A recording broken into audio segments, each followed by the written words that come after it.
Abra sua Bíblia comigo, sem perca de tempo, no livro primeira carta de Paulo aos Coríntios. Primeira epístola de São Paulo aos Coríntios, capítulo de número 14.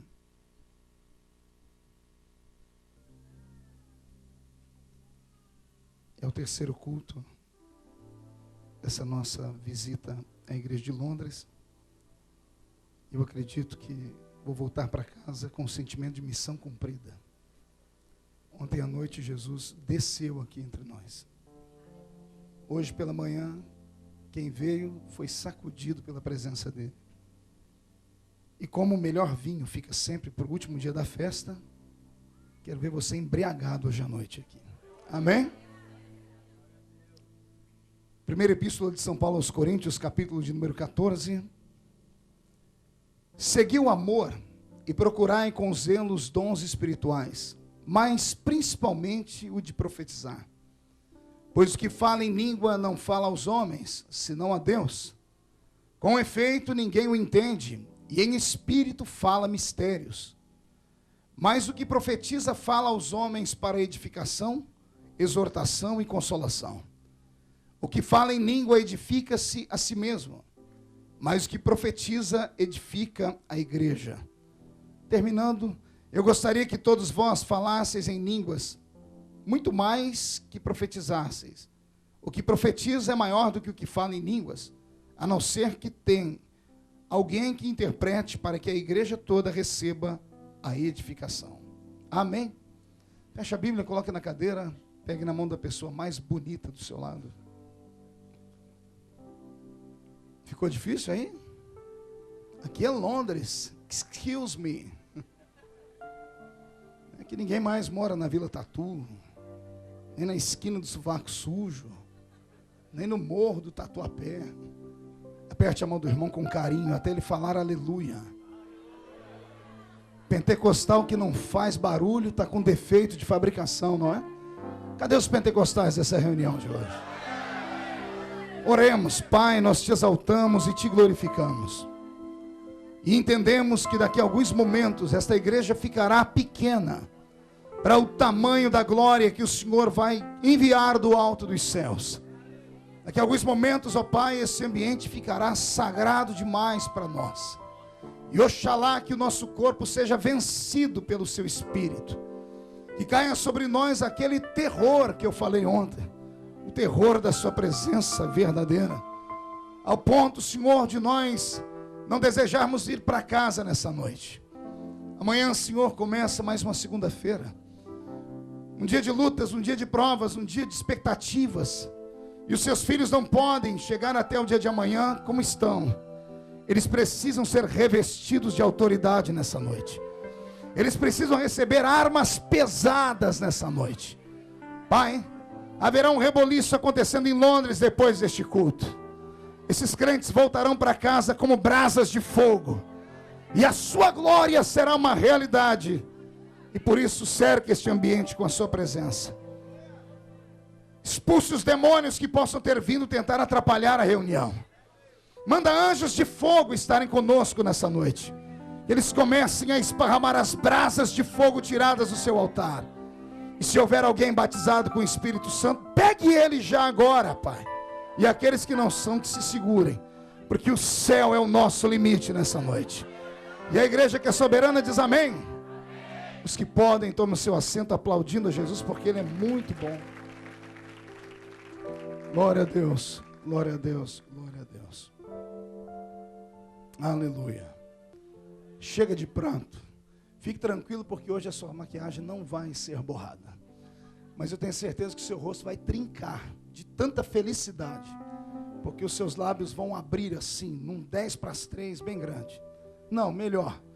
Jesus hoje vai deixar você com um sorriso Colgate. É uma chips de orelha a orelha. Porque a alegria do Senhor é a nossa força. Amém? Essa igreja é uma igreja pentecostal. A cotovela, seu irmão, diga, sabe o que é isso, né? E o pregador que está pregando essa noite é talvez um dos mais pentecostais de todos. Então quer me matar do coração hoje, eu ficar pregando para você, e você me olhar com esse olho seco, parecendo olho de sapo que morreu no dia de enchente. É eu ficar pregando e você ficar aí com essa boca travada. Segura aí. Boca de aço, língua de ferro e queixo de concreto. Se você quer ficar parado aqui, paralisado, espere até o dia amanhecer, vá para o museu Madame Tussauds. Aí lá você fica parecendo como quem está vivo, mas a verdade está morto. Aqui nessa noite é lugar só para quem quer sair daqui e agarrar o diabo pelo chifre, esfregar o focinho dele no chão e mostrar para ele que Deus não te trouxe essa terra para ser envergonhado. Um tempo de exaltação chega sobre a vida de vocês. Posso ouvir um amém por isso? Já que esta igreja é uma igreja pentecostal, vamos falar sobre uma das maiores forças que existe entre nós que somos pentecostais. Uma das maiores credenciais que nos difere de todos os outros clãs do cristianismo. A saber que o cristianismo, ele é um tronco, uma grande árvore. E existem vários galhos dessa árvore. Temos o cristianismo ortodoxo, temos o cristianismo católico romano, temos o cristianismo anglicano, temos o cristianismo dos protestantes, temos o cristianismo evangélico, temos o cristianismo pentecostal, temos o cristianismo neopentecostal, temos o cristianismo científico, e faltar-me aqui todo conhecimento para falar tanto cristianismo que existe por aí. O nosso tem uma linha, tem uma essência. Aprendemos com os nossos velhos pais. Fomos ensinados de geração em geração, desde o ano de 1910, lá no Brasil. No dia 6 de janeiro de 1910, em Belém do Pará, uma mulher por nome Celina de Albuquerque, saiu de uma igreja batista quase desviada. Pergunte por quê? 2 missionários que estavam no Brasil há alguns anos, que eram suecos, que só sabiam falar sueco e inglês, passaram anos estudando a língua portuguesa, enquanto um trabalhava de manhã, o outro estudava. E à noite, o que estudava ensinava o que trabalhou a falar a língua portuguesa. E num belo culto, um deles manda um bilhetinho para o púlpito dizendo assim: nós já aprendeu a falar a língua portuguesa e nós quer pregar. E o pastor batista todo empolgado, porque eles vinham de uma igreja batista sueca. Mal sabia o pastor que antes de chegar no Brasil, eles fizeram um estágio numa igreja penteca do Jota, pentecostal de Jesus, numa igreja do reteté do Senhor. Uma igreja que o pastor, durante um ano, não pregou na igreja. Ele entrava no culto com uma caixa de sapato na mão. Pergunte para quê? Para enfiar o rosto dentro da caixa de sapato e agachar no pé do púlpito e dizer: Senhor, o único brilho que deve aparecer aqui é a sua presença, é a sua glória. O nome desse pastor era Seymour. E agora, esses 2 batistas tiveram a oportunidade. E quando um deles agarra o microfone, foi mais ou menos assim que ele disse: eu quero dizer para os irmãos que eu agora saber falar língua portuguesa. E eu quero dizer que nosso Jesus batiza com o Espírito Santo. Ele fala a gente fazer línguas assim, e deu uma rajada de língua estranha. Tumulto na igreja batista. Pergunte por quê? Porque os batistas escutavam isso todo o culto que eles estavam, mas achavam que eles estavam falando em sueco um com o outro.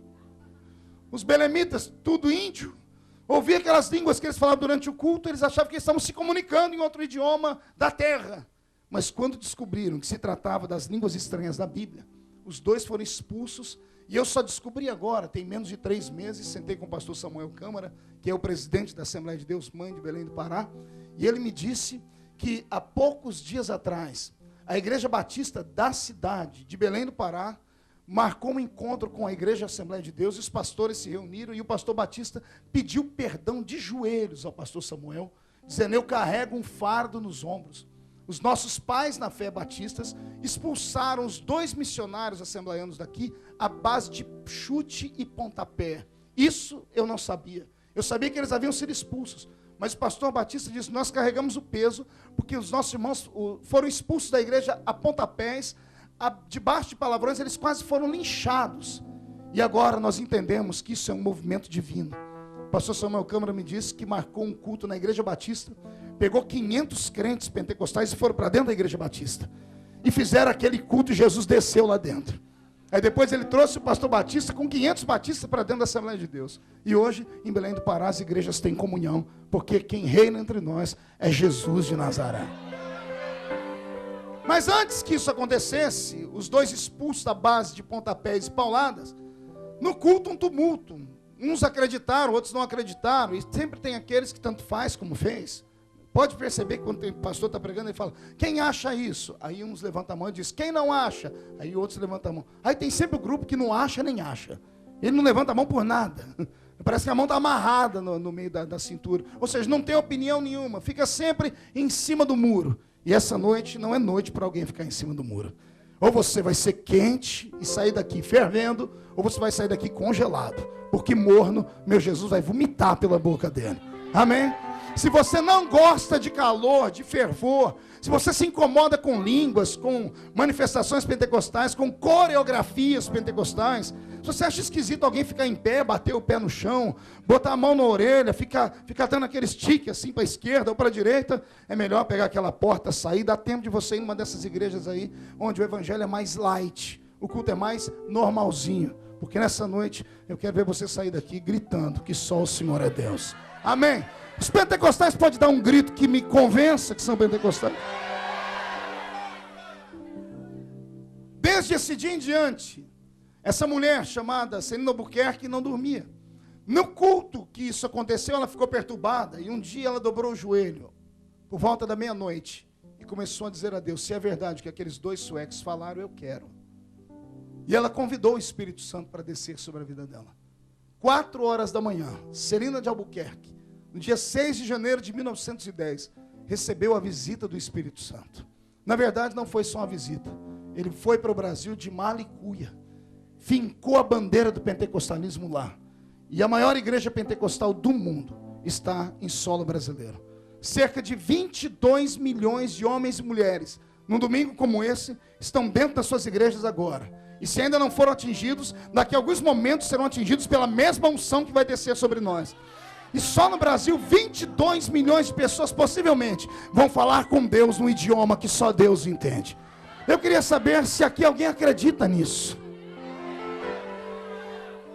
Então permita-me aqui explicar o que são essas línguas, por que é que essas línguas existem, por que é que nós recebemos elas, por que é que alguns falam e outros não falam, por que entre nós alguns gostam e outros sentem uma espécie de asco, uma ânsia esquisita. Por que alguns buscam tanto? Por que alguns buscaram tanto? Por que alguns desistiram de buscar? Vamos tentar explicar isso aqui.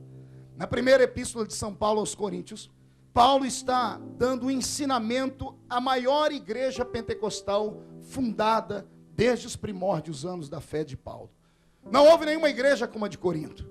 Não houve em Tessalônica, Colossos, Éfeso, Antioquia. Nenhuma das igrejas formadas por Paulo e nenhuma daquelas fundadas por Pedro e o colégio apostólico, quer seja em Jerusalém, Samaria, Antioquia, Capadócia, Panfilha, enfim, nenhuma das igrejas da Ásia fundadas tinham a característica da igreja de Corinto. E eu orei a Deus perguntando por quê. E o Senhor me disse que Paulo, quando embrenhou por aquela terra e chegou em Corinto para pregar o evangelho, ele era um jovem pentecostal. Não na idade, mas ele era um recém-conhecedor do mover pentecostal. Ele havia passado alguns anos abandonado pela igreja de Jerusalém.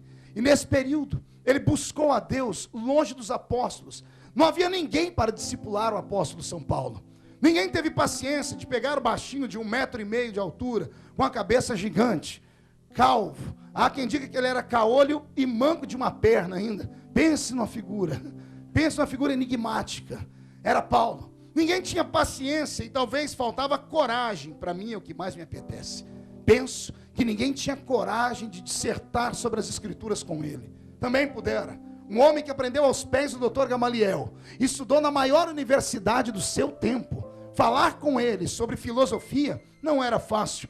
Olha que Paulo colocou debaixo do braço os estoicos. Ele colocou debaixo do braço os helênicos. Ele colocou debaixo do braço os gregos, que estribavam em cima da sua sabedoria. Paulo foi lá em Atenas, na capital intelectual do mundo antigo, e desafiou todos os filósofos. E os discípulos de Sócrates, Aristóteles e Platão tiveram que se curvar diante daquele nanico, porque sabiam que o que ele falava não era normal. Um dia na igreja de Corinto alguém disse: Paulo, o conhecimento que você traz só pode ser de Gamaliel. E Paulo grita: não, nada do que aqui eu vos falei em sublimidade de palavras de sabedoria humana, mas tudo que eu vos anunciei foi em demonstração e revelação do poder de Jesus Cristo, o nosso Senhor. Imagine você que Paulo, quando plantou a igreja de Corinto, ele havia recém conhecido o dom de línguas, o dom de profetizar, o dom de interpretar línguas. Ele havia recém conhecido o dom de operação de maravilhas, os dons de curar, porque não existe dom de curar, existem dons. A palavra dons no plural é aplicada somente para a cura, porque cada um Jesus cura de um jeito. Um Jesus cura colocando a mão, outro Jesus cura usando a voz. Eu conheço na África um missionário que cura encostando o pé nas pessoas. E quem é que pode dizer, ou criar uma sistemática e falar que Deus só pode fazer de uma maneira? Deus não trabalha com formas, Deus trabalha com formas. E é por isso que Ele vai se mover entre nós aqui nessa noite. Porque Ele tem várias maneiras de operar. Paulo, plantando a igreja de Corinto, criou a igreja de Corinto à sua cara. Aprenda uma coisa e aprenda contando para o seu irmão. Diga assim para ele: toda a igreja é a cara do pastor dela. Se o pastor é bonito, a igreja é bonita. Se o pastor é alegre, a igreja é alegre. Se o pastor é desmazelado, a igreja é desmazelada. Se o pastor é cheio do Espírito Santo, a igreja é cheia do Espírito Santo. Então o nível do termômetro da igreja, eu não culpo a igreja, eu culpo o líder da igreja. Eu culpo aquele que está à frente. Porque o povo é liderado. O povo é simples. Nós conduzimos o povo para onde queremos. Se quisermos nessa noite levar o povo à unção da cura, nós vamos levar. Porque a palavra foi dada a nós, o dom da persuasão bíblica está em nós. Por isso que Jesus se manifesta no culto de acordo com o estado de espírito do pregador. Se o pregador estiver melancólico, o culto será melancólico. Se ele estiver com raiva, Satanás vai sofrer na mão dele. Se ele estiver com fome de Deus, a igreja será saciada naquela noite. Se ele estiver desanimado, a igreja estará desanimada. Então, em nome de Jesus Cristo, aqueles que têm a oportunidade de estarem à frente da igreja, aqueles que sempre dirigem cultos ou que estão na frente de alguma liderança, por favor, não deixe que o grupo perceba as suas fraquezas. Não deixe que o grupo perceba que você não está bem hoje. Quando você não estiver bem, é melhor você ligar para alguém e dizer: você pode assumir o meu lugar hoje. Não passe a sua angústia para o povo, porque senão o povo ficará angustiado também. A não ser, é claro, que seja necessário um grupo de intercessão por você. Mas em cultos como esse, desde a minha infância, quando eu comecei a aprender e dar os meus primeiros passos em teologia, eu tinha um professor na escola de teologia, na Faetel. Ele era um gago, ex-surdo e mudo. E Jesus deixou um probleminha na língua dele só para todo mundo saber que ele já teve defeito. Ele, para falar, era uma angústia. Professor Mauro, a gente chamava ele de Maurinho. Ele começava a dar aula, demorava uns 5 minutos para ele esquentar. Tudo gaguejando, daqui a pouco ele disparava a falar. Aí ele ensinava a gente 1 hora sem respirar direito. Quando terminava, voltava a ser gago de novo. Era engraçado ver ele pregar. Mas eu me lembro que toda reunião ele falava e ensinava a gente o seguinte: aos líderes, não importa qual é o seu estado, dispersa a igreja do culto, fazendo com que a igreja tenha vontade de voltar no dia seguinte. Não interessa o que vocês vão fazer. Ele diz: pinte o rosto se for preciso. Mas a igreja tem que sair do culto com vontade de quero mais, com vontade de quero voltar no dia seguinte. Nós não podemos perder o nosso povo para novelas. Nós não podemos perder a igreja para uma peça de teatro. Nós não podemos perder o nosso povo para uma noite em um restaurante. Isso aí fica em segundo plano. Crente que se preza e sabe que no culto onde vai tem alimento, ele não troca a presença de Deus por nada. Talvez seja por isso que essa igreja esteja cheia desse jeito. Porque ainda existe pão aqui nesse lugar. Amém? Por isso, Paulo então planta a igreja de Corinto. Eu queria que vocês entendessem mais ou menos como era o culto na igreja de Corinto. Vamos ver se eu consigo aqui passar a ideia. Imagine você chegando numa igreja e na porta da igreja um diácono com uma senha numérica dando na sua mão. E você pegando a senha, indo para o lugar e sentando. E você olhando: meu número é 14, o outro, meu número é 120, o outro, meu número é 812. Pergunte para que a senha? Para você saber que hora que você pode profetizar. Porque todo mundo na igreja era profeta. Todo mundo na igreja era cheio do Espírito Santo. Quer entender mais ou menos? Corinto, estamos em Corinto nesse momento. A minha mente me transporta para Corinto, eu quero que você venha comigo. Você está num culto na igreja de Corinto agora. Olha para o irmão da esquerda. Esse aí tem o dom de profetizar. Olha o da direita. Esse tem o dom de línguas, mas em variedade delas. Olha o que está atrás de você. Esse interpreta a língua estranha. Olha o que está na frente, bata no ombro dele para ele olhar para você se for preciso. Esse aí cura os enfermos. Estica o olhar para a esquerda, para aquele lado do canto. Aqueles lá operam com sinais e prodígios. Estica do outro lado lá, aqueles lá revelam aquilo que está oculto. Imagine você congregar numa igreja onde os crentes eram tão cheios do Espírito Santo que Paulo tinha dificuldade em cuidar do culto. Meu Deus, é o meu sonho. É o meu sonho, porque numa igreja como essa, o pastor não tem que se esforçar, não tem que suar, não tem que gritar para Deus descer, Deus já está no ambiente. Num culto como esse, o crente que está do lado esquerdo ou direito não tem tempo para ficar mascando chiclete, não tem tempo para ficar mandando mensagem de celular, não tem tempo para pensar na conta que tem que pagar amanhã. Ele sabe que a qualquer momento Deus vai tomar alguém e vai falar com ele e vai levar ele a um nível poderoso.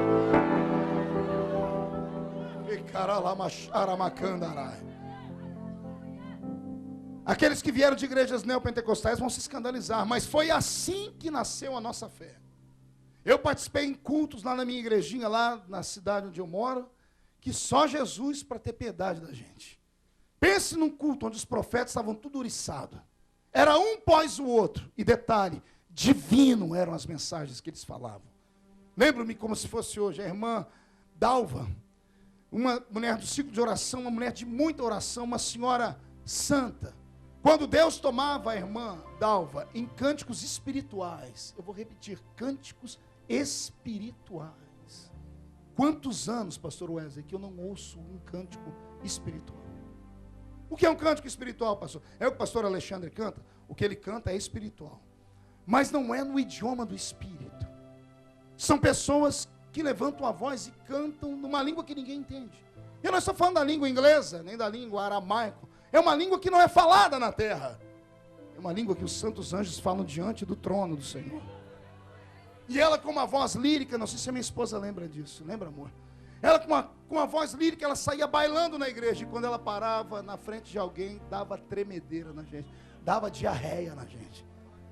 Porque ela só fazia assim com as mãos de olho fechado. Ela sondava as pessoas com o toque da mão. E ela continuava de olho fechado, ia no próximo. Onde ela tocava a mão, a pessoa quase morria de infarto. Eu sempre sabia que ela sempre vinha em mim, que eu era meio rebelde. Tinha vezes que ela entrava pelo lado do banco, eu já ia para frente, Senhor, sou eu, Senhor. Porque ela pegava a gente pelo braço e levava no altar. E nem tinha ninguém que acusasse, ninguém queria saber o que era, a gente sabia que era Deus se importando com a gente. A Bíblia Sagrada diz que quando não há profecias, o povo se corrompe. E eu sei que nós usamos no século 21 a pecha de que a maior profecia é a palavra pregada. E não estamos errados. A palavra pregada é uma profecia. Mas quando o homem que está pregando orou para pregar a palavra pregada? Porque aqui talvez não haja isso, mas no Brasil, as grandes igrejas, as igrejas mais antigas perderam o centro da adoração. O pastor está tão atarefado que a mensagem é feita em 5 minutos. A mensagem é fabricada num forno micro-ondas. Já viu um forno micro-ondas, aquela comida fast food? Quando ela sai cheirosa, sai bonita, mas quando você começa a comer, ela não tem sabor nenhum. Saudade das comidas antigas, preparadas no fogão a lenha de Jeová. Onde demorava para cozinhar, mas quando a mensagem vinha, vinha daquele jeito. Que a gente saía do culto, podiam oferecer para a gente o maior manjar do mundo. A gente não trocava pela igrejinha no meio do mato, porque a gente sabia que naquele ambiente pequeno, Deus habitava. Nós sabíamos que mais cedo ou mais tarde Deus falaria conosco.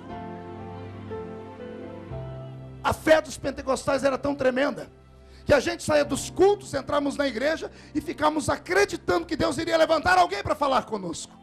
E a gente acreditava. A gente não olhava para a vida do profeta. A gente não olhava para o estilo de vida do profeta. A gente sabia que o nosso Deus, se usou uma jumenta para falar com o profeta, poderia usar qualquer pessoa, em qualquer estado que ela pudesse estar. Há um Deus no céu querendo devolver esses dons para nós. Há um Deus no céu querendo tirar de nós esses cultos que mais parecem shows, onde o homem é aplaudido, onde as luzes da ribalta resplandecem sobre nós. Igreja não é casa de espetáculo. Igreja não é teatro e nem cinema. Igreja é a casa do eterno. Ele tem que ser adorado. Ele tem que ser glorificado. Ele tem que aparecer na reunião.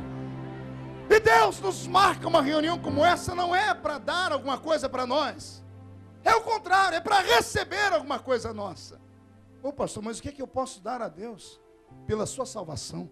Dê pelo menos um grito de glória. Deus se alimenta da adoração da igreja.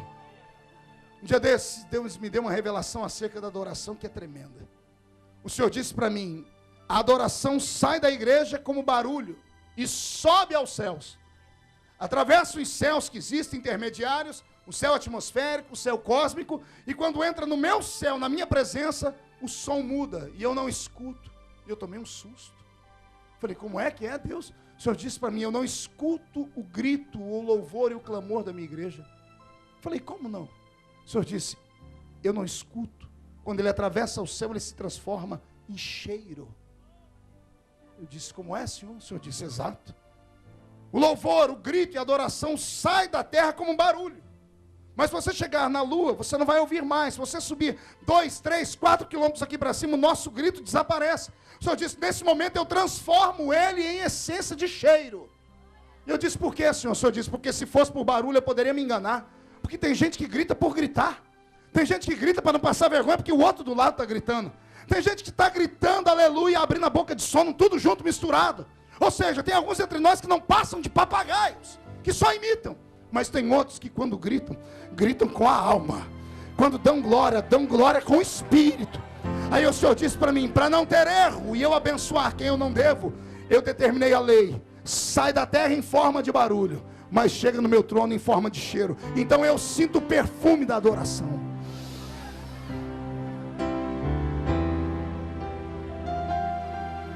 E quando o perfume atinge as minhas narinas, eu, Deus que sirvo, que vocês servem, envio para a terra então a mesma glória que vocês mandaram. Ela sai daqui em forma de essência e explode na igreja em forma de barulho. Porque saiu como barulho, retorna como barulho. Eu queria que nessa noite você tirasse o olhar da terra e fixasse a sua mente no céu. Eu sentei com as minhas filhinhas agora há pouco, no hotel aqui, aproveitei e sentei com duas ali. No final disse que eu quero as duas aqui, que eu quero orar com elas para Jesus batizá-las com o Espírito Santo. E eu expliquei para elas a importância de ser um pentecostal. Talvez falte isso a nós, ensinarmos aos nossos filhos, as pessoas novas convertidas, por que é que fazemos barulho? Nós não fazemos barulho porque somos loucos. Vou contar um segredo para vocês. Eu não grito porque eu quero. Quando eu assisto um DVD meu, eu passo vergonha. Quando eu vejo as caretas que eu faço, quando eu vejo os golpes que eu dou, os pulos que eu dou, eu sou um homem equilibrado. Eu tenho 37 anos, eu sou um camarada estudado, eu tenho equilíbrio emocional. Por que que eu grito? Eu grito porque eu preciso gritar. Há algo dentro de mim que me faz ficar fervoroso numa reunião como essa. Algo dentro de mim acredita que há uma presença que eu não posso ver, mas eu posso senti-la. Algo dentro de mim me faz dar a ele o que é dele, para ele dar o que é meu. É uma troca, é mútuo, é recíproco. Você manda a glória para cima e ele manda a glória para baixo. Você se cala aqui na terra, ele se cala no céu. Você duvida no culto e ele duvida de você lá em cima. É recíproco. Pastor, Deus é surdo? Não, Deus não é surdo. Mas Deus quer ver se você consegue romper a barreira da timidez. Se você tem coragem de prestar atenção só nele, ignorar quem está do seu lado. Pastor, mas eu lutei para trazer meu amigo aqui, meu amigo vai ficar escandalizado. Poder de Deus não escandaliza ninguém. O que escandaliza as pessoas é o mau testemunho que você dá na rua. É você falar que é crente, mas vê uma vida de demônio lá fora. Grito, aplauso e pula aqui dentro, não envergonha. Pelo contrário, ele desperta a curiosidade nas pessoas.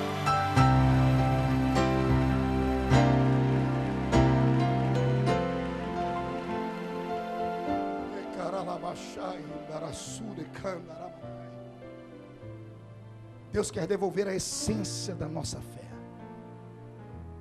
Amém? Para a igreja de Corinto, Paulo, quando ficou mais velho, voltou lá para explicar e sistematizar e doutrinar a igreja. Pergunte por quê? Todo avivamento gera excessos, mas são excessos que podem ser contornados e controlados quando há um mestre observando. Um avivamento transforma um homem equilibrado em menino. Por quê? É um mel que nós nunca experimentamos. E quando experimentamos, a gente quer se lambuzar com ele. Por isso que nós falamos do primeiro amor, que ninguém deve perder o primeiro amor. Porque no primeiro amor, se o pastor falar para a gente, suba no telhado da igreja e plante bananeira, porque a sua bênção vai chegar, a gente sobe e arrasta mais gente com a gente ainda. Porque a gente acredita.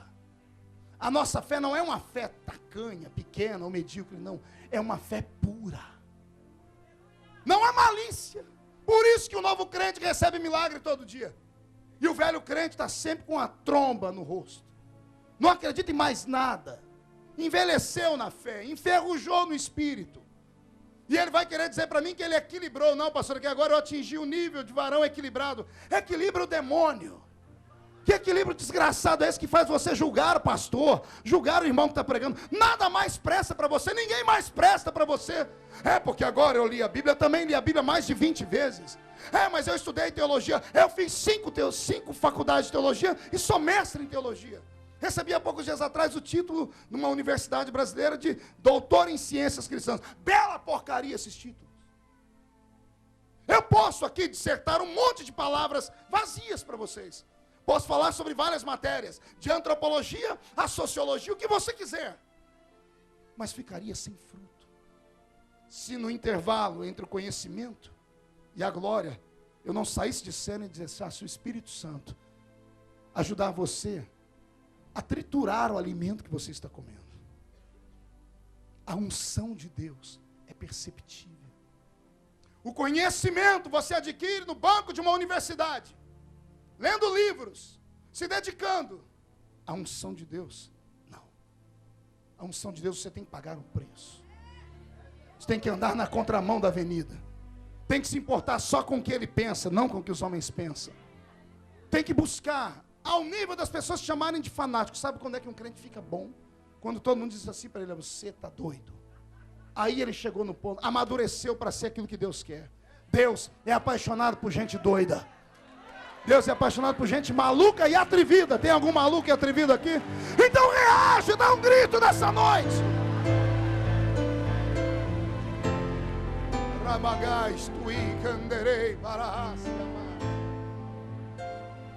O problema é que muitos líderes, com medo do que o avivamento pode provocar, preferem ver as suas igrejas mortas. Preferem deixar o povo daquele jeito, que eles entram no culto frio e saem congelados. As pessoas deviam estar congregando lá na Sibéria, porque no meio do culto também acontece milagre, cai neve em cima da cabeça deles. É sério, tem irmão, olha do seu lado, você vai ver o que eu estou falando. O nariz já começou a coçar, mais 5 minutos perto desse ou dessa aí, você pega um resfriado aqui dentro. De tão gelado que ele é. Ah, pastor, mas isso é uma questão de temperamento. Não tem nada a ver com temperamento. Tem a ver com necessidade. Tem a ver com vontade. Tem a ver com desejo. Tem a ver com você querer mudar a sua história. Tem a ver com você falar assim, eu cansei da vida que eu tinha. Eu quero uma vida diferente. O Espírito Santo pode te levar para um nível, uma profundidade que você nunca antes foi. Ei, deixa eu te dar um conselho. Mergulha nessa noite. Mergulha no rio do Senhor. Mas vai numa profundidade imensa. Suporte a pressão, porque aquele que suporta mais pressão consegue ir mais para baixo ainda. Se mergulha, ele mergulha, vai onde ninguém nunca foi.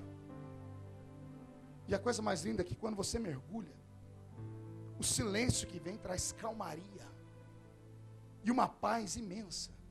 Quando você está aqui na superfície, é barulho. Você já foi numa piscina? Quem já foi em piscina aqui? Mar. Lembra da barulheira que é? A muvuca que é? Você já algum dia resolveu mergulhar e sentar no fundo da piscina por alguns segundos? Alguém já fez isso? Você fica com o corpo suspenso. Você não ouve nada lá em cima. Uma quietude. Uma vontade de permanecer ali dentro. Olha Deus dizendo para você, mergulha. Mergulha nessa noite. Mas vem com vontade. Tire os problemas, os receios. Tire o medo. Arranque da sua frente os bloqueios. Vem buscar. Deus tem para dar. Paulo vai explicar à igreja de Corinto, dizendo, gente, calma. Essa é a igreja mais linda. Só que eu preciso doutrinar vocês. E ao doutrinar, Paulo começa a explicar o segredo das línguas. E E o que ele fala aqui é eterno. Ele está dizendo, pois aquele que fala em línguas não fala a homens, mas fala a Deus. Porque só Deus entende. Essas línguas que Paulo está falando aqui não são as línguas de Atos 2. Porque em Atos capítulo 2, quando o fogo do Espírito desceu sobre eles, e línguas repartidas como que de fogo foram vistas sobre a cabeça dos nossos irmãos, a Bíblia diz que haviam homens de diversas nações, 14 nações precisamente, estavam reunidos em Jerusalém, e todos eles diziam um ao outro, pois não são galileus esses homens aí? Como é que nós ouvimos eles falar no nosso próprio idioma?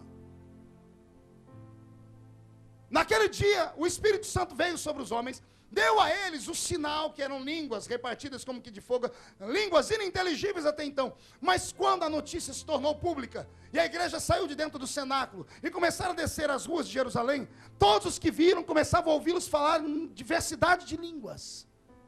Ou seja, receberam o batismo com o Espírito Santo, e receberam junto dons de variedade de línguas. A língua que Paulo está falando aqui, é uma língua que homem nenhum entende. Ele está dizendo, tem hora que o crente vai orar e solta a língua dele e ora num idioma que não tem professor de línguas que consiga interpretar. Paulo está dizendo, só há um que entende. É Deus, que está lá no céu. Posso te explicar com uma simplicidade que são línguas? Pastor Alexandre, por favor, corra aqui. Deus está no céu. Eu estou na terra. Quando eu falo em línguas, e você pode até ouvir, mas você não entende nada, é como se eu tivesse chegado no ouvido de Deus e feito isso aqui. Você ouviu o que eu disse aí? Não? Eu vou falar então de novo, ver se você conseguiu. Entendeu o que eu disse? Por quê? O que eu fiz no ouvido dele? Não ouvi? Pode ir lá, vai lá, brasileiro. O que eu falei? O que eu fiz? Eu cochichei um segredo. Segredo, a gente só fala para quem é íntimo da gente.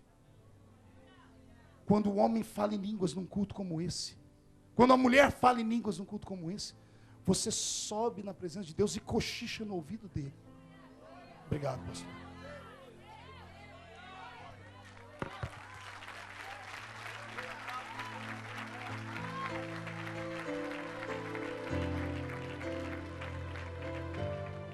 Você perdeu uma chance tão linda agora.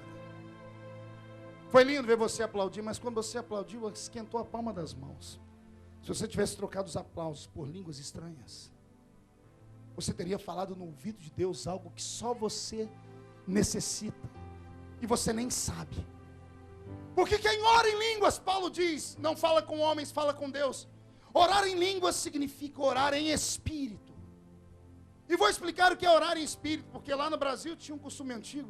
Alguém ia cantar um hino e dizia assim, irmãos, enquanto eu canto, os irmãos ficam orando em espírito. Aí a igreja inteira fazia assim. Isso não é orar com espírito. Isso é orar em silêncio. Orar inteligentemente falando. Paulo diz que aquele que ora em espírito não ora aos homens, ora a Deus. Porque só Deus entende. Nem o que está orando sabe o que está falando. Por quê? Não é o corpo que fala. O que ora em línguas não fala de necessidades do corpo. Não fala de necessidades de carro, de casa, de casamento, de emprego. Quando você fala em línguas, você fala da necessidade do seu espírito, necessidades da sua alma. O diabo fica irado porque ele queria entender. Porque o que sai da sua boca ele pega.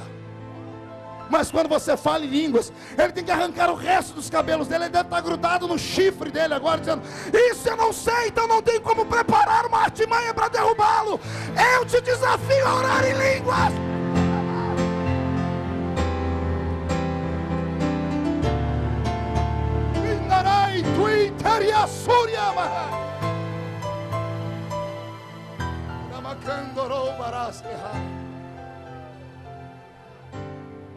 Ele explica o que são línguas. O homem que fala em línguas, ou a mulher que fala em línguas, edifica-se a si mesmo. Então, ao invés de passar o culto falando em português, passe o culto falando em línguas. Ah, pastor, mas aí ninguém entende nada. Você não está falando para ninguém do seu lado, você não veio cultuar o irmão do seu lado. Você não veio cultuar o outro, você veio cultuar a Deus. Passe o culto cochichando nos ouvidos de Deus.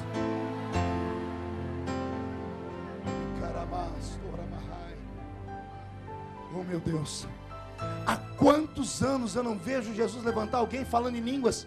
E quando aprover a Deus que todo mundo saiba o que a irmã está orando, Ele pode levantar alguém para interpretar. Interpretar línguas. Eu me lembro de um episódio de alguns anos atrás que foi a coisa mais linda que eu vi na vida. Num outro tempo. Num tempo de pureza e santidade. Num tempo em que a igreja dependia de Deus. Congresso dos Gideões, 1989. O ginásio era pequeno. Mas mesmo sendo pequeno, dava muitas pessoas. 2, 3 mil pessoas dentro do ginásio. Levanta ao mesmo tempo 2 pessoas falando em línguas, uma num canto do ginásio de cá e o outro de lá. E alguém disse, um vai falar em línguas e o outro interpretar, mas não foi isso. As 2 pessoas começaram a falar em línguas juntas, e quando pararam de falar em línguas, falavam em português a mesma coisa. E profetizaram para o ginásio todo ouvir, porque não tinha como colocar microfone na boca delas.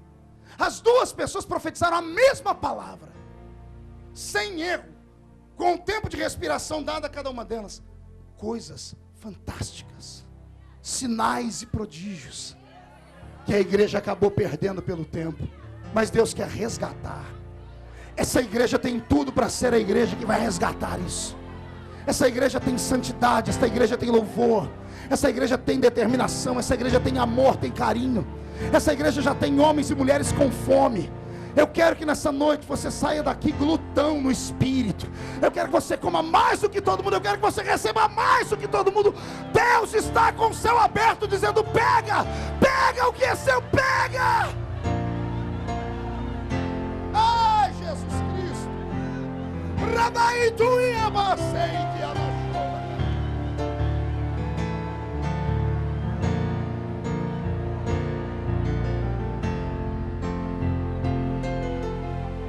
Agora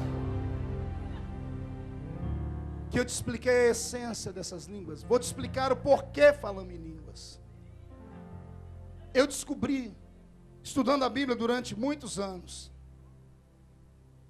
que essas línguas não são apenas sinais, mas sim uma restituição, um resgate. O primeiro homem que pisou no mundo foi Adão. A igreja crê nisso? Quando Deus colocou Adão fincado no Éden para dominar sobre os animais, Deus não era mudo, Deus falava.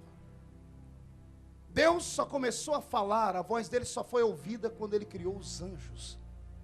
Porque não fazia sentido Deus conversar, porque não tinha com quem conversar. A divindade santa, ou a trindade, assim conhecida por nós, Pai, Filho e Espírito Santo, não precisavam dialogar. Sendo um, eles conversavam por telepatia. Quando Deus criou os seres inteligentes celestes, ou seja, os anjos, e os separou nas categorias de arcanjo, serafins, querubins, o Senhor então precisou conversar, porque anjos são criatura, como nós. E como são filhos de criação, o Senhor deu a eles um idioma. O idioma dos anjos. E qual é o idioma dos anjos? É o idioma que Deus escolheu para se comunicar com seres espirituais. Foi a primeira vez que Deus abriu a boca para falar, os anjos aprenderam a língua dele. Agora Deus cria o homem no Éden. Vamos lá, vamos subir aqui, isso é teologia alta. No Éden, Deus está olhando para Adão. E Deus conversa com ele.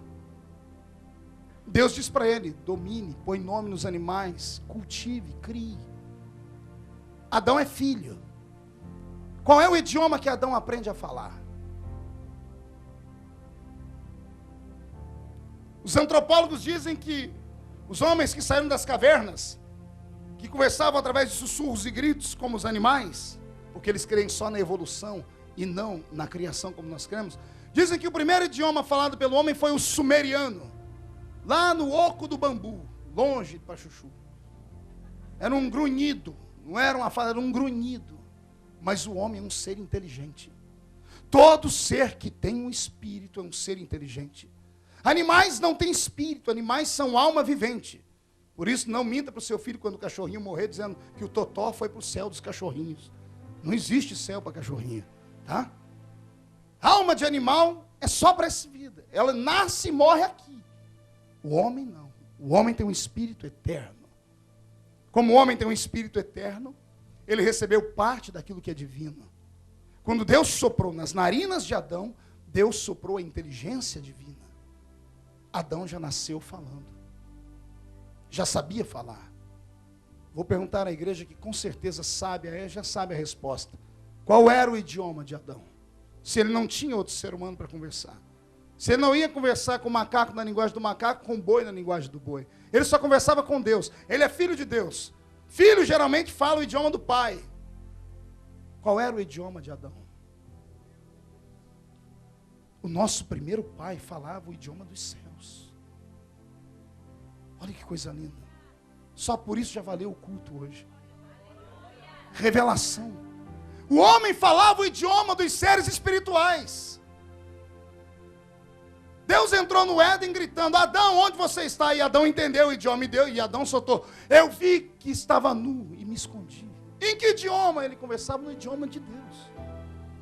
O que aconteceu, pastor, com o tempo? O homem foi ofuscando o brilho da glória de Deus através dos erros. O homem pisou em cima da bondade divina. O homem vomitou em cima dos presentes de Deus. E a ira de Deus foi tão grande que um dia Deus disse: eu vou tirar o meu espírito da terra. Deus arrancou o espírito dele da terra. E Deus leva o homem à angústia interior. E na angústia interior, os homens liderados por um tal de Nimrod, após o dilúvio, constroem uma torre alta chamada Babel. E quando ele estava construindo essa torre bem alta, porque o argumento dele era esse: se Deus destruir a terra com dilúvio de novo, a gente tem onde se esconder. Mas Deus já havia dito: eu coloco um arco no céu, toda vez que chover demais e o arco aparecer, eu me lembro do que eu prometi, e eu fecho a torneira do céu, não destruo mais a humanidade com água. Mas os homens pensavam que Deus estava mentindo, isso feriu Deus de novo. Então Deus espera eles construírem a torre, e quando o mundo todo reunido num ambiente só estavam construindo a torre, o Senhor no céu diz ao Filho e ao Espírito Santo: eia, desçamos e confundamos a língua dos homens. A palavra confundir no original significa: arranquemos deles o poder de se comunicar conosco. Sabe o que Deus estava fazendo? Deus estava banindo o homem. Deus estava expulsando o homem da herança. Deus deserdou o homem em Babel. Quando eles desceram falando cada um um idioma esquisito, porque o idioma primário foi perdido, eles não mais conversavam com Deus. Deus não queria mais falar com a raça humana. Cada um foi para um canto da terra. Até que, diz a Bíblia, porquanto nos dias de Peleg se dividiu a terra. Nos dias em que nasceu um homem chamado Peleg, houve um terremoto, também chamado pela ciência de Pangeia. A Pangeia é a separação da terra em continentes. Se você pegar o Brasil e o continente africano pelo mapa mundi e trouxer, vai ver que é uma peça de quebra-cabeça que se encaixa. A terra era uma crosta única. Foi na separação das línguas e após a separação dos homens, cada um para um canto, que Deus trincou a terra e separou em continentes. E Deus nunca mais falou com o homem. Mas o olhar dele não saía da terra. Deus viu que nem todo mundo é igual a todo mundo. Que tinha homens aqui que eram apaixonados por ele. Não é que ele encontrou em Ur dos Caldeus um tal de Abrão, que mesmo criado na terra da idolatria, procurava um Deus invisível. E não é que Deus de noite fez um teste. Foi no ouvido dele e falou sem aparecer para ele. Deus só disse para ele: levanta-te, sai da sua parentela. Sai sem saber para onde ir, porque eu vou te usar. Ele não questionou, ele não perguntou quem falou com ele. Ele não fez nenhum tipo de pedido. Ele não pediu bússola nem mapa. Ele acordou, a mulher disse: vamos sair daqui. E a mulher: por quê? Deus falou comigo. Eu imagino a mulher falando: qual Deus? Baal, Astarote, Azera, Marduk, qual Deus? Ele dizendo: o Deus dos deuses. E quando ele levantou e saiu sem rumo, imagine você arrumar sua tenda e olhar para não saber para onde ir. Foi assim que ele fez. A nossa chamada foi muito séria. Por isso que Abraão é chamado como pai da fé. Porque ele saiu cegamente. E quando ele saiu cegamente, Deus disse para si mesmo: tem homem que vale a pena apostar nele.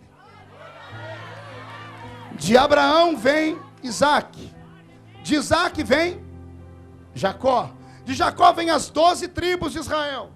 Das 12 tribos, uma tribo se destaca, a tribo dos levitas. Dos levitas vem a família de Moisés. Do irmão de Moisés, Arão é levantado como o primeiro sacerdote e depois o primeiro sumo sacerdote. E somente um sumo sacerdote, numa tenda da congregação ou futuramente dentro do tabernáculo, no Santo dos Santos, podia falar com Deus. Está começando a entender a devolução, como é que foi? Deus parou de falar com a humanidade, escolheu um só para falar. Era um homem falando por toda a nação. Até o dia que Jesus morreu na cruz.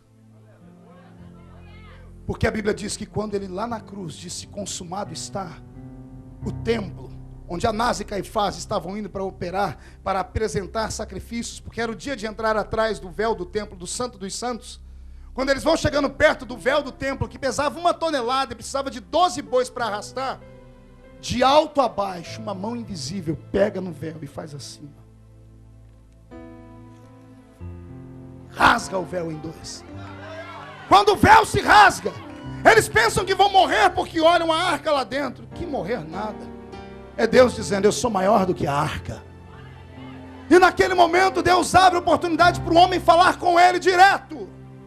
Agora não precisa mais de sumo sacerdote. Deus está devolvendo o que deu para Adão. E quando Jesus está com os discípulos pela última vez, ele diz assim para eles, olha, vocês vão receber um presente. Eu vou para o Pai. E vocês fiquem orando aí. Porque eu vou resgatar uma coisa que pertence ao homem, mas o homem perdeu. E os homens ficam dentro do cenáculo. Entre o dia da ascensão de Cristo e o dia da descida do Espírito Santo, são 10 dias. Quantos dias? Pergunte ao seu irmão, por quê? O que você acha que aconteceu? Por que demorou tanto? Porque quando Jesus chega diante do trono do Pai, com as mãos estendidas, dizendo, essas são as feridas com que fui ferido na casa dos meus amigos, diante do trono do Pai, ele começa a interceder por nós, dizendo, Pai, vamos devolver para o homem o que é dele. O que é, filho? Vamos devolver o poder deles falar conosco no idioma primário. Vamos deixar o homem contar as necessidades dele para nós em espírito. Vamos dar a eles autoridade e poder. Vamos dar um sinal de que eles são mais do que carne e osso. Vamos mostrar que eles podem operar sinais, prodígios e maravilhas.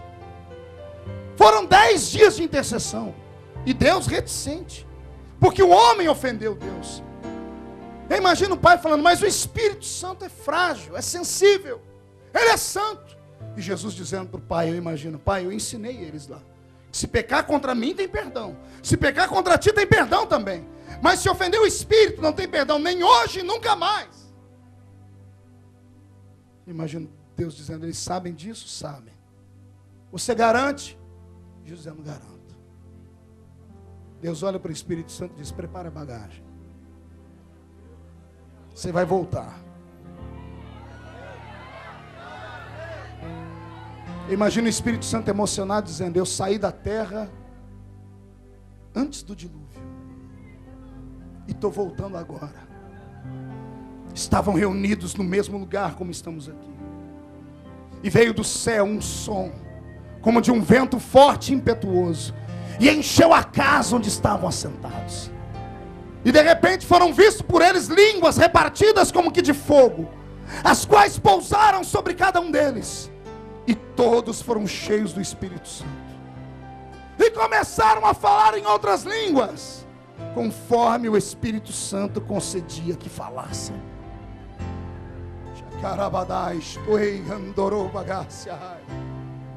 O batismo com o Espírito Santo não é apenas um sinal. É uma devolução de parte da autoridade que o homem tinha no Éden. Deus devolveu para alguns. Por que não para todos, pastor? Porque nem todos acreditam. Mas os poucos que creem receberam. Agora me dá angústia. Pergunte o quê? Só falo se todo mundo perguntar. Mais baixinho aí o teclado, amigo. Teve gente aqui que buscou, subiu um monte, desceu um monte, jejuou, gritou, implorou, até receber. Aí recebeu. E aí? Não deu valor. Tem pessoas aqui dentro que para Deus ouvir, ele falar no idioma dele, demora 7 dias na semana.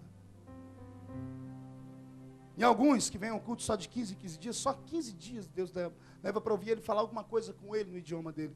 Isso porque antes a pessoa implorou, pediu e gritou. Por que, pastor, as pessoas perdem? Porque ninguém ensina para que serve. Todos nós falamos, não, vamos falar em línguas porque é lindo ouvir alguém falar em língua estranha. Aí as pessoas não sabem para que serve. E hoje eu estou te ensinando. É melhor você falar em línguas com Deus que na língua portuguesa. Ou na língua inglesa. Porque quando você fala em inglês e português, o diabo entende. Quando você fala em russo, ele entende. Quando você fala no idioma extinto, ele entende. Mas quando você fala na língua de Deus, ele não entende mais. Pastor, mas calma aí, ele já foi anjo. Você disse bem, ele já foi. Não é mais. Ele perdeu o idioma. Ele foi apagado da mente dele os presentes. Quando você fala em línguas, ele sente ira de você. Porque ele diz, eu já falei isso e perdi. Eu te desafio hoje a sair daqui falando em línguas. Andar pelas ruas de Londres falando em línguas. A acordar amanhã de manhã falando em línguas. A tomar banho falando em línguas estranhas. A passar o dia todo orando em línguas. Balbuciando palavras ininteligíveis. A Bíblia diz que o seu entendimento ficará sem fruto. Mas o seu espírito vai orar bem. Quem crê, dá um glória a Deus aí.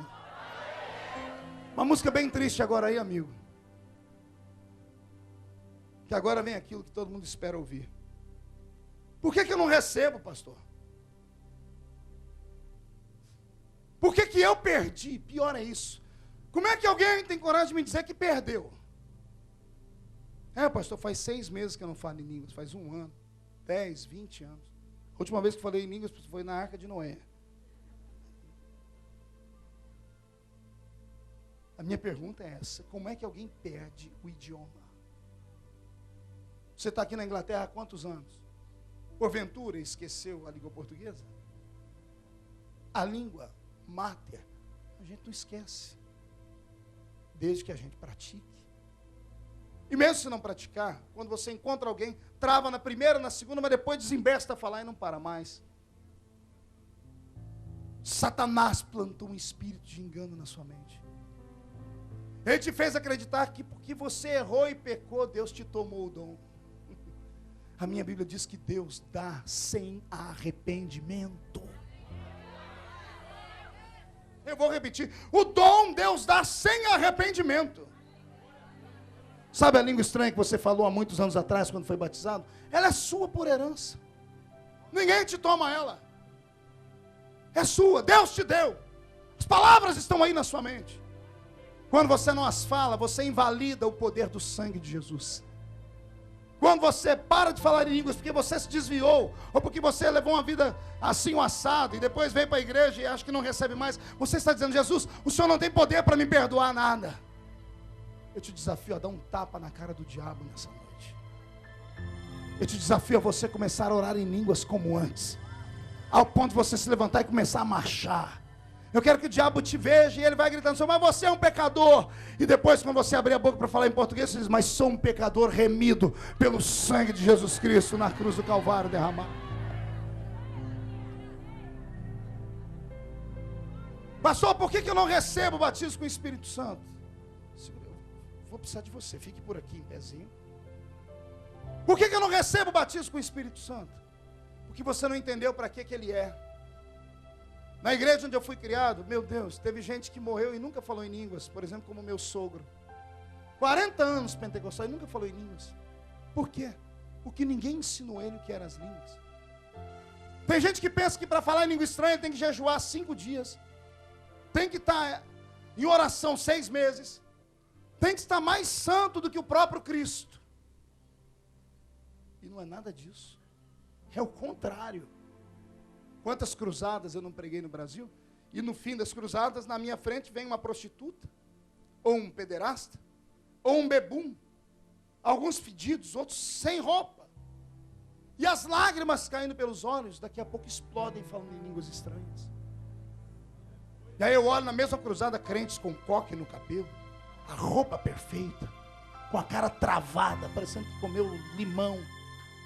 Mas lá está o outro, seminu, e alguém, e essas pessoas brutas, costumam dizer assim, isso aí é demônio, vai e expulsa. Porque eles pensam que o Espírito Santo é dado para quem é puro e santo. Quem é puro e santo não precisa dele. Quem precisa de médico é quem está doente. Quem está curado não precisa.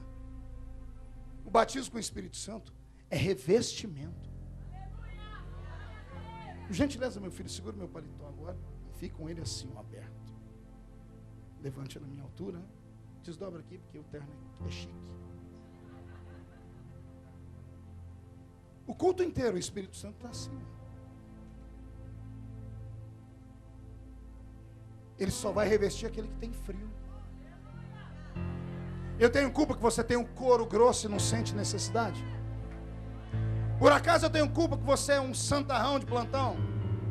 Você conhece a Bíblia inteira? Você acha que não precisa da oração nem da ajuda de ninguém? Eu com essa blusa aqui consigo ficar aqui dentro. Saio lá fora, eu viro um pinguim. Eu preciso de revestimento. Revestimento é só para quem é fraco. Se você começar a dizer, eu preciso de ti. Uma vez vestido com a salvação, ele vem e te reveste com poder.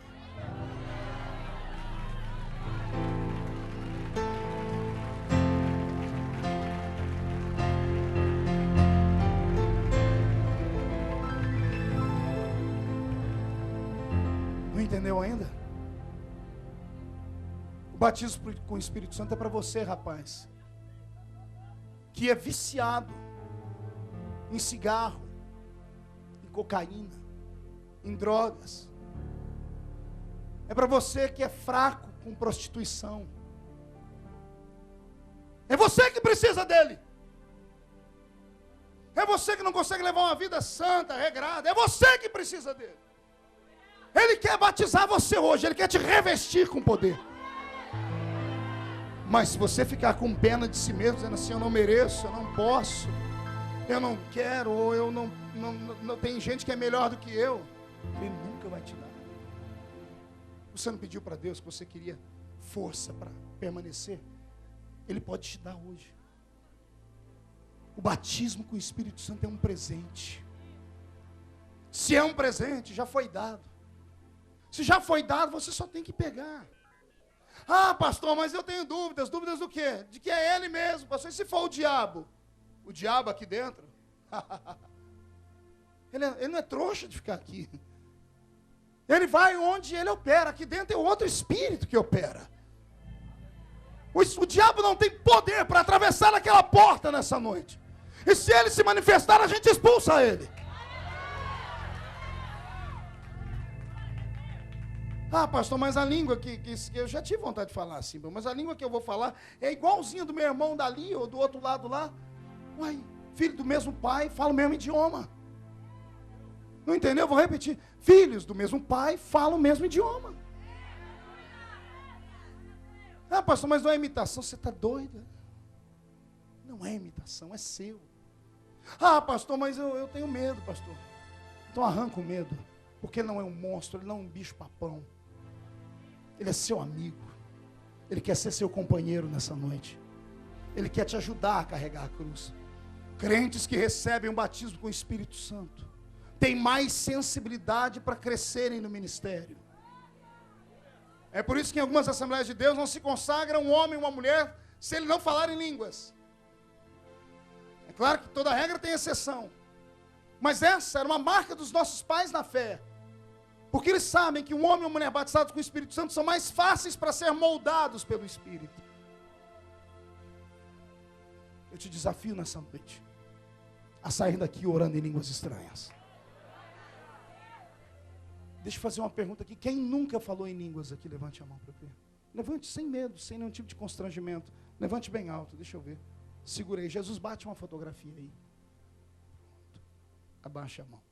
Desses que levantaram as mãos, quantos já sonharam que estavam falando em línguas? Levante a mão. Tem alguns que já sonharam, eu sei. Pode levantar sem medo. Algumas pessoas, abaixa. Quem desses que levantaram as mãos em um culto, ontem à noite, por exemplo, hoje de manhã, ou no culto da semana passada, ou num congresso desse, sentiu uma alegria anormal? Um desejo, um gozo. Você sabia que ia falar, estava aqui, ó, na ponta da língua. Mas na hora de falar, você segurou e diz, não, isso aqui é da carne. Quem? Levante a mão para ver. Vai, levante, segura a mão para cima, eu quero te ver. Vocês ficam a mão para cima, estão de castigo. Levante a mão e me obedeça. Aqueles que sonharam que estavam falando em línguas estranhas, levante a mão, por favor, de novo. Fique com as mãos levantadas junto com eles. Todos vocês que levantaram as mãos. Só não falem em línguas, porque são medrosos. Como é que você vai sonhar com uma língua que você nunca falou na vida? E você, pior, sabe que língua que é. É capaz de recitar ela aqui agora. Pastor não, Jesus te deu elas. Aquela fervor, aquela alegria, aquela língua que veio aqui, não era da carne. É carne com fogo vira churrasco, gente. Era Jesus te dando as línguas. Pastor, mas a minha língua não tem que mexer sozinha. Você está doido? Isso aqui não é terreiro de macumba. É em terreiro de macumba que a língua da pessoa move sozinha, até a voz da pessoa muda. Quando a pessoa volta, ela fala, nossa, o que aconteceu? Onde estou? O que foi que aconteceu? Porque o diabo domina a mente do homem. O Espírito Santo não. O Espírito Santo, ele trabalha com o homem. É parceria. Deus não infringe a lei do livre-arbítrio. Ele te dá se você quiser. Ele te batiza se você buscar. Ele te ensina as línguas se você desejá-las.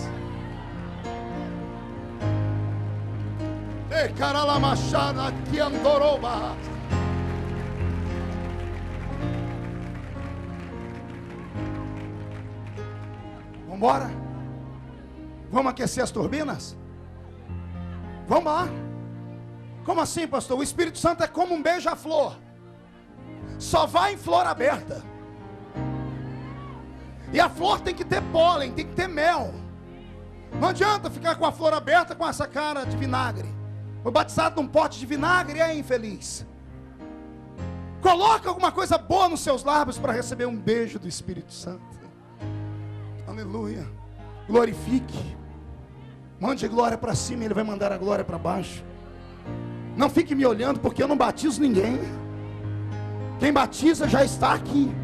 É Ele que está passando aí perto de você agora. Sinta o vento das asas dele agora.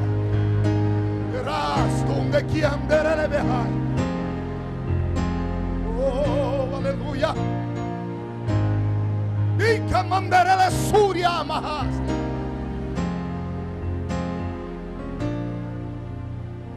Imagine uma mulher numa cozinha com um saco de milho de pipoca. A panela já está quente, o azeite está dentro da panela. O milho é colocado dentro da panela e ela tampa. Daqui a pouco começa o milho a estourar. A igreja é uma panela. O Espírito Santo é o óleo quente. Você é um milho. Você vai pular como milho de pipoca na panela. É claro. Toda regra tem exceção. Tem aquele milho ruim que não estoura de jeito nenhum. Lá no Brasil chama piruá. Ou purunca. É aquele milhinho duro. Quando você está comendo pipoca com aquele gosto, ele quase quebra o seu dente. Ou milho ruim, ou praga. Mas nessa noite, o azeite do Espírito pode fazer até o purunca pular. Mas para isso você tem que desejar. Cadê os crentes que acreditam nisso? Então descruza os braços, para de abrir a boca de sono. Reage nessa noite, crente pentecostal, vem comigo.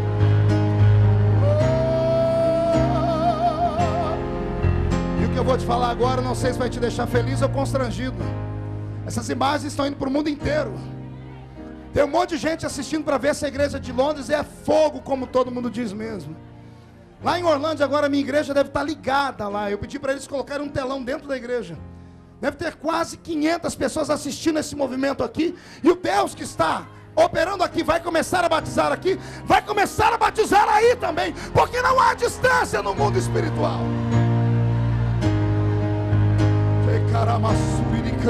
Cresça. Cresça em Cristo. Reage, pentecostal. Destrava a sua boca. Vem adorar a Deus comigo. Você quer?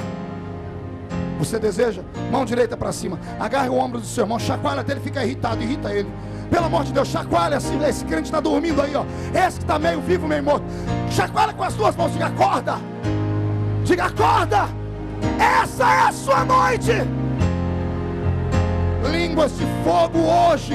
Deus vai queimar você nessa noite.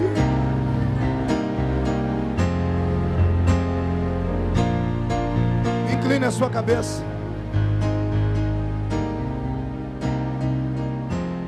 Se porventura tem alguém que é batizado com o Espírito Santo, escute, pegue na mão do irmão de novo, vamos estar em pé, fechando o ensinamento. Há uma distinção entre batismo no Espírito Santo e batismo com o Espírito Santo. Todo crente que está aqui dentro, está me assistindo pela internet, é batizado no Espírito Santo. Batizado no Espírito significa que você foi imergido nele e você nasceu de novo. Todo crente nascido de novo é cheio do Espírito Santo. Não importa a placa denominacional dele, não importa de onde ele seja, ele é cheio do Espírito Santo.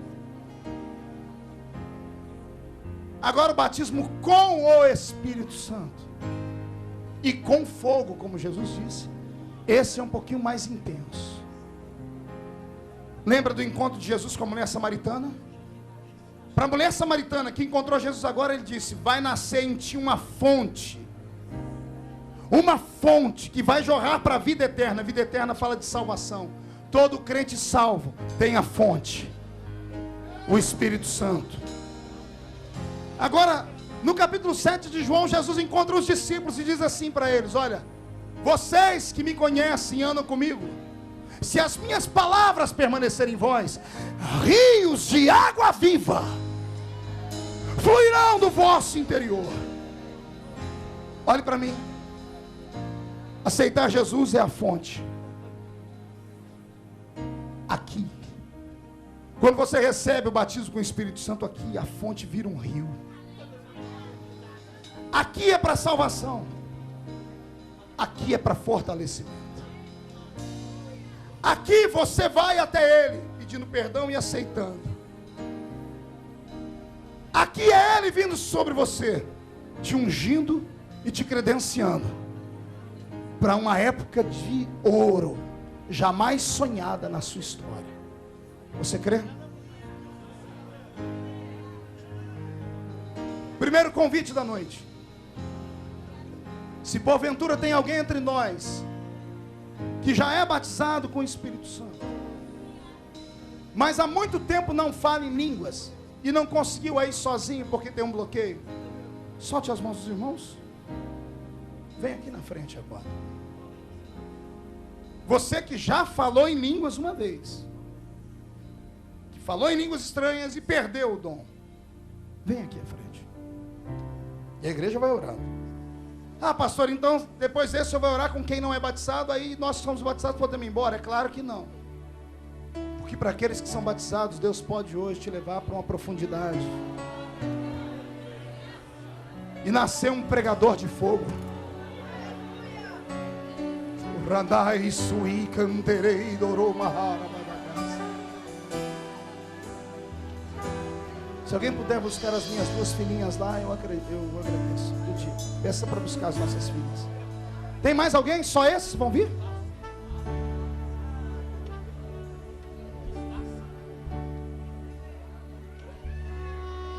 Vocês que vieram à frente, olhem para mim. Quanto tempo, filha? Mais de um ano. Você? 3 meses. Você? 5 anos. Você? 5 anos também. A senhora? 3 anos. 2 anos. 2 anos. Isso. 3 anos. Você, moça? 7 meses. Chegue mais perto. Chegue mais perto do altar. Olhe para mim. Olhe para mim. Vocês que vieram à frente. Por que perdeu? Eu vou repetir o que eu falei o culto todo. Como é que você perde se foi Deus que deu? Não deixe o diabo roubar. O diabo é um mentiroso. Por pior que tenha acontecido, por pior que tenha sido o problema, o bloqueio, a barreira, ficou para trás. Você está na igreja hoje. Ele está aí, ó, ao seu redor. Cadê o meu paletó? Fique Fique atrás deles para mim. Vai colocando assim perto deles. É isso aí, ó. Vai, coloca sobre essa irmã. É isso aí que ele está fazendo. Vai de um por um. Não, meu paletó no batista não é só para a pessoa sentir que é isso que ele quer fazer. Já está aí. Eu te autorizo como profeta do Deus vivo a orar em línguas de novo. Ore.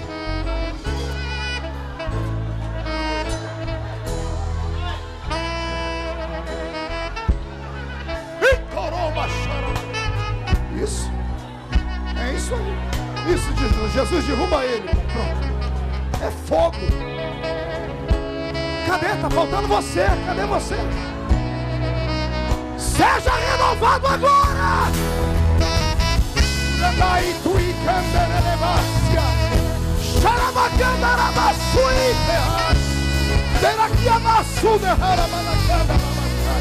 Fale línguas. Fale línguas, moça. É sua. Jesus te deu. Companheiro, fale línguas. Ei, mantera a suíca. Volte a falar nas línguas que o Senhor Deus te deu.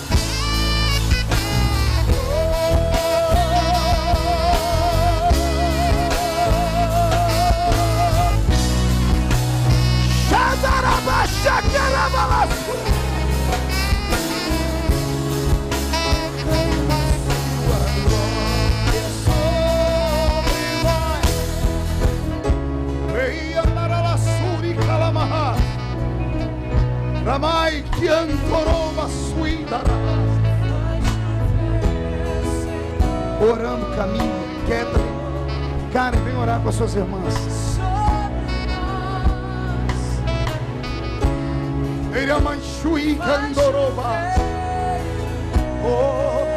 Vamos nos esparramando por aqui.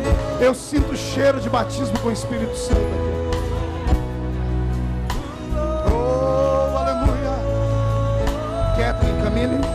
Kathleen Camille, dando glórias a Jesus. Glorifique a Jesus. Glorifique a Jesus. Glorifique a Jesus. Ramai que entrevelessuri.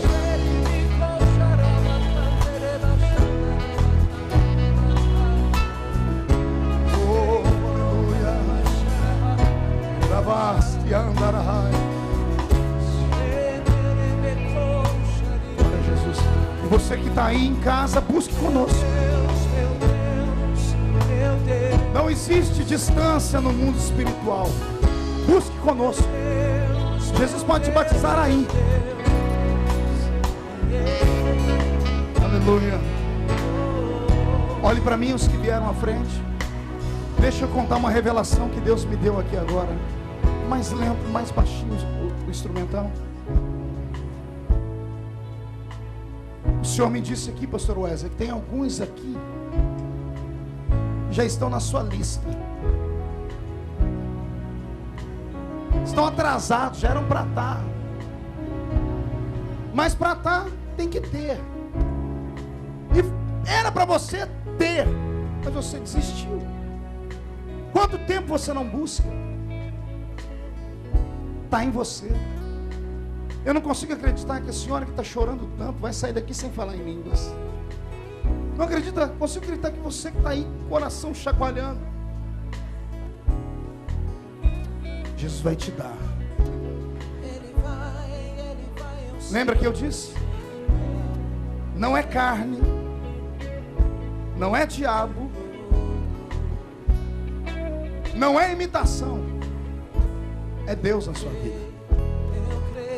O Espírito não domina a sua língua. Olhe para mim. Ele fala aqui. Ele revela aqui. Ele ensina as línguas aqui. E depois que ele dá as línguas aqui, você fala elas aqui.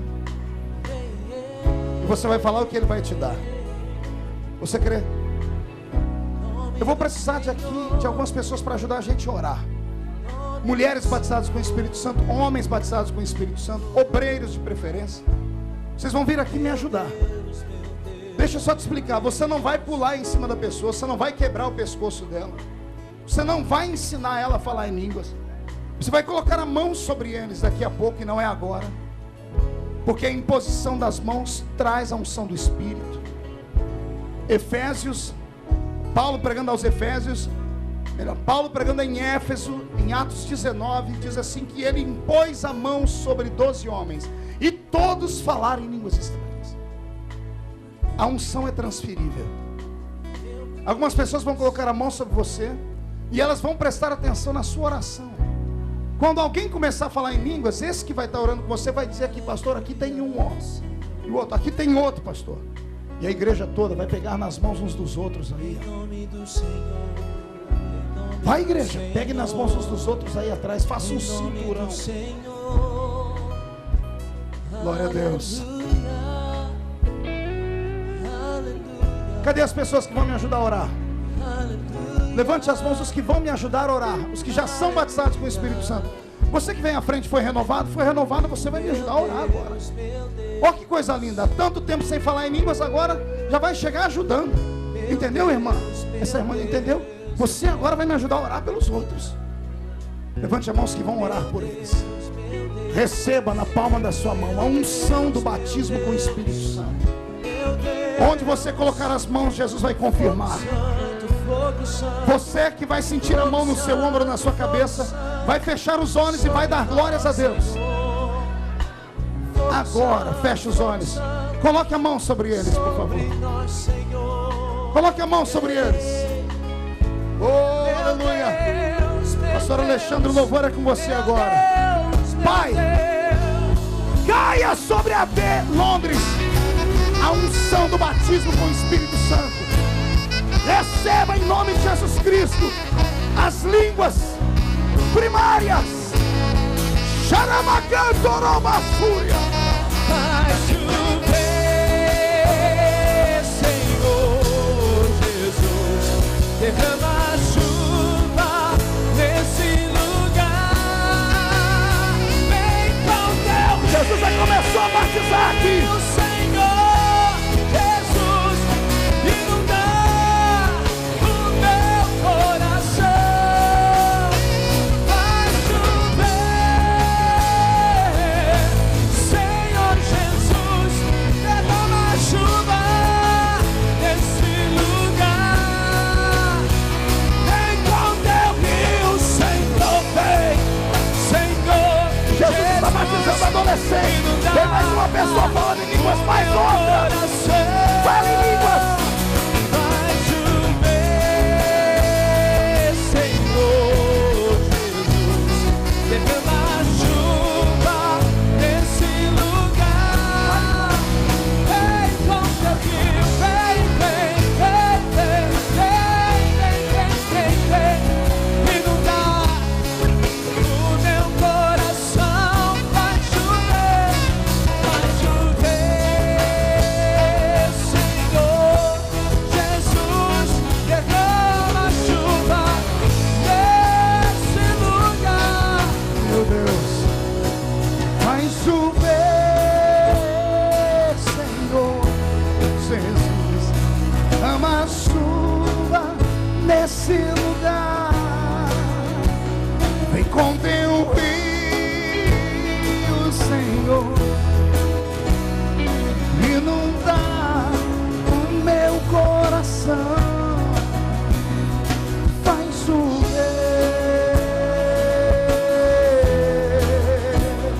faz chover, faz chover, faz chover, vai chover, faz chover sobre essa igreja, Senhor, um pouco mais da sua glória. Visita as igrejas, as casas do mundo que estão assistindo pela internet e mostra o seu poder, Jeová. Tu és grande. Aleluia. Toda a igreja levante as duas mãos para o céu, chacoalhe elas. Eu profetizo sobre essas mãos levantadas uma unção que despedaça o jugo, um tempo de acabar com as artes do diabo. Onde você colocar a sua mão, abençoado será. Um tempo de muito fogo sobre esse país. Línguas de fogo esparramadas sobre a Inglaterra. O que eu vou fazer aqui eu nunca fiz antes pela minha família. A igreja estenda as mãos. Meu Deus, essas 4 mulheres merecem muito mais do que eu. Pai, pelas noites solitárias, quando elas me repartiram com a sua igreja pelo mundo, pelo vazio das formaturas de escolas, quando minhas filhas não me viram sentado lá, pelas peças de teatro que eu não pude assistir, caia sobre elas da mesma unção que tu me deste, Pai. Eu não aceito ter essa chamada sozinha. Caia sobre a minha família a mesma unção, em nome de Jesus Cristo. para chover, Senhor Jesus, derrama chuva nesse lugar. Vem com teu rio, Senhor Jesus, inunda o meu coração. Vai chover, Senhor Jesus, derrama chuva nesse lugar. Vem com teu rio, Senhor Jesus, inunda o meu coração. Quem pode aplaudir a Jesus, faz. Oh yeah, aleluia, aleluia.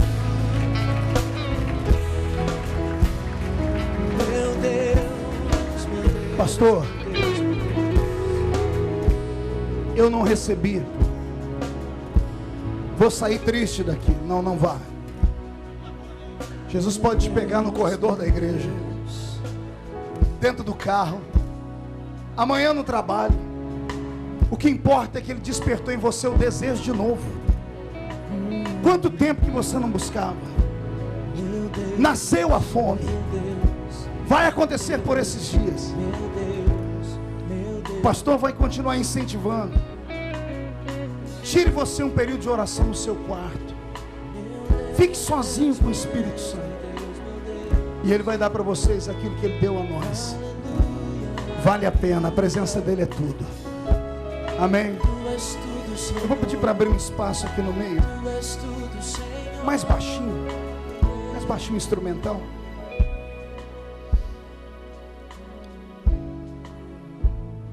A vida é como se fosse um carro, pastor Wesley. Alguns evangélicos que não têm cultura bíblica diz ao ímpio assim: Deus não está com você. É mentira.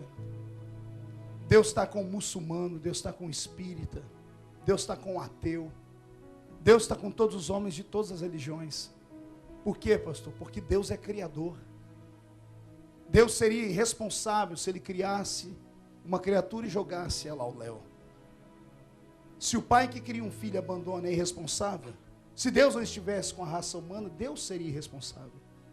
Deus está.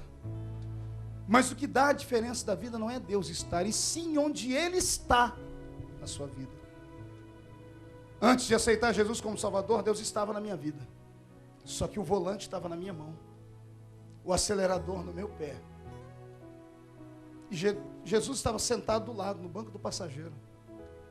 Eu rezava, eu orava, eu ia à missa. Ele estava ali do meu lado. Só que toda vez que era para eu brecar, ele falava: breca. Eu até ouvia ele pedir, mas eu não brecava, porque na minha vida mando eu. Ele mandava eu virar para a esquerda, eu dizia: não, eu vou para a direita, quem manda na minha vida sou eu. Ele estava no carro, mas eu bati tanto o carro, que ele quase foi para o ferro velho. O dia que me falaram: aceita Jesus como Salvador, me ensinaram.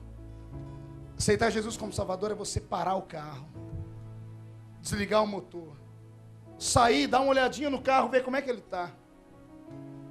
Está um inferno na sua vida, amigo. Veio para esse país em busca de paz e só encontrou guerra, humilhação, Teve noites que você pensou em se matar. O carro está destruído. Deus está no carro, mas Ele não está no volante do carro. Entregar a vida para Jesus significa você tirar a chave, abrir a porta do passageiro e dizer: dirige para mim. Dirige a minha vida. Eu te dou liberdade. Aí você vai sentar no banco do passageiro e ele vai dirigir. É uma emoção. Tem hora que a gente diz: corre, Jesus, corre, corre. Ele diz: não, aqui eu vou andar devagar. Você vai ser doido. Ali na frente ele nos livra de um acidente. Aí você olha para ele e diz assim: eu sei o que eu estou fazendo. Tem dia que eu quero que ele vire para a esquerda, Wesley, ele pega e vira para a direita. Mas é a melhor viagem, porque ela é segura. Se você está em casa e quer entregar a sua vida para Jesus,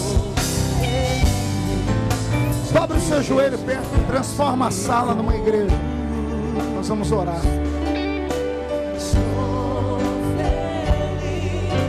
Sou feliz, sou de Jesus, Jesus é meu, seu braço me conduz. A igreja estende as mãos para cá. Incline a cabeça, você que voltou, você que aceitou Jesus. Pai, que culto, que reunião. Visita a gente sempre assim, Senhor. Olha o resultado, Pai. Um monte de gente na frente, trocando de lugar contigo na vida, entregando a chave do carro de volta na sua mão. Dirige a vida deles. Eles nunca vão ser perfeitos, Pai. Mas se o Senhor ajudá-los, eles podem se transformar em grandes guerreiros. Perdoa os pecados. Escreve o nome deles no livro da vida do céu. Os que estão voltando, Pai, só tira aquele apontamento que estava na frente do nome, que eles tinham se afastado. Porque o nome deles não pode ser apagado do livro da vida. Não tem borracha que apague a tinta usada. O nome deles foi escrito com sangue. Pai, em nome de Jesus, perdoa os pecados, quebra as maldições e dá a essas vidas um novo começo.